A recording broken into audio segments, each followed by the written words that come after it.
এই বাংলার 56,000 বর্গ মাইলের এলাকার জমিনের মধ্যে কোরআনের শাসন যদি কায়েম করতে চায়, এই জমিনের নিচে কয়েক শত লক্ষ মানুষের রক্ত দেওয়ার দরকার আছে না নাই? এখান থেকে মুমিনের শিক্ষা, মুমিন বিপদে পড়ে যাবা, তোমার বিরোধী দলের লোকেরা তোমাকে চলতেও দিবে না, কথা বলতেও দিবে না, বয়ান করতে গেলে 44 দাঁড়াতাড়ি করে দিবেন, কথা বলতে দিবে না, হক কথা বলতে দিবে না, হক কথা বলতে গেলেন জেলের মধ্যে 10 বছর 12 বছর ভরে রাখবেন। মুমিন ভয় পেও না,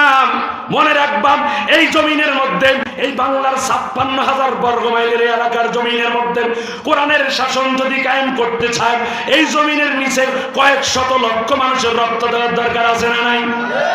এই জমিনের মাটির নিচে কত শত শত মানুষের রক্ত চলে গেছেন, কত মুজাহিদ বাহিনীর রক্ত চলে গেছেন, হাসি মুখে বাঁশির কাষ্ট ধরে পড়েছেন, তারা চলে গেছে।